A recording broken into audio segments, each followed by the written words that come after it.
بسم اللہ الرحمن الرحیم۔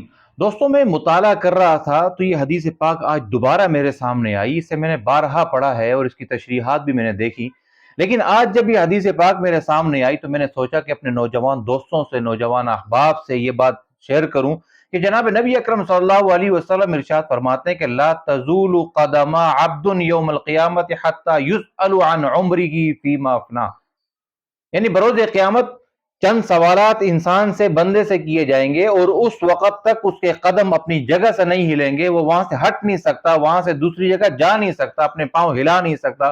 ان سوالات میں جو پہلا سوال ہوگا وہ سوال یہ ہے کہ عن عمرہ فیما افناہ، تمہیں جو اللہ نے عمر دی تھی، ایک زندگی دی تھی، ایک 40-50 سال کی زندگی دی، 60-70 سال کی زندگی دی، اس کے اندر تمہارا 20 سال کا دورانیہ بھی آیا، 30 سال کی جوانی بھی آئی، 40 سال کی جوانی بھی آئی اور پھر 50 سال کا بڑھاپا بھی آیا۔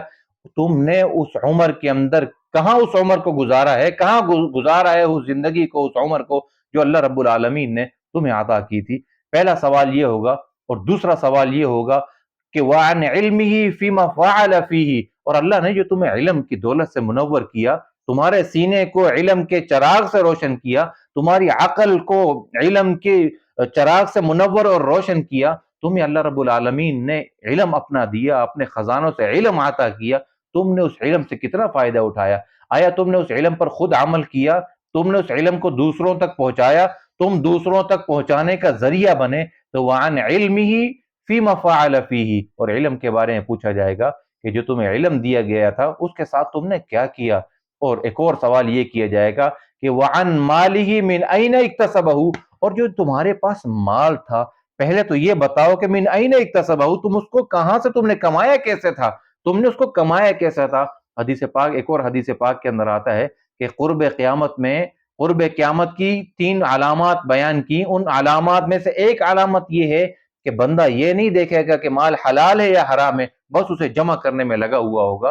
تو مال کے بارے میں بھی پوچھا جائے گا کہ تم نے یہ کہاں سے کمایا، اور ایک اسی میں سوال ہوگا وَفِيمَ أَنفَقَهُ، اور پھر تم نے کہاں پر خرچ کیا؟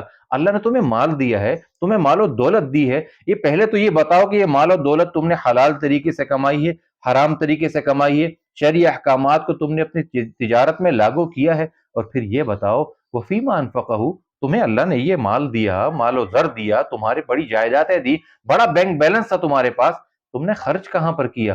ذرا یہ تو بتلائیے۔ اور پھر ایک اور سوال کیا جائے گا کہ وعن جسمی فیما ابنا فیما ابلا، اور تمہیں جو اللہ نے جسم دیا ہے، جو تمہارا اتنا بڑا، جس کے لیے تم اکڑ کے چلتے تھے، سینہ تان کے چلتے تھے، کہ اللہ نے تمہیں آنکھیں دے رکھی ہیں، تمہیں ہاتھ دے رکھے ہیں، تمہیں کان دے رکھے ہیں، تمہیں سونگھنے کے لیے ناک دے رکھا ہے، تمہیں ذائقے کے لیے زبان دے رکھی ہے، بتاؤ تم ان آنکھوں سے میری نعمتوں کو دیکھتے تھے یا بدنظری کرتے تھے؟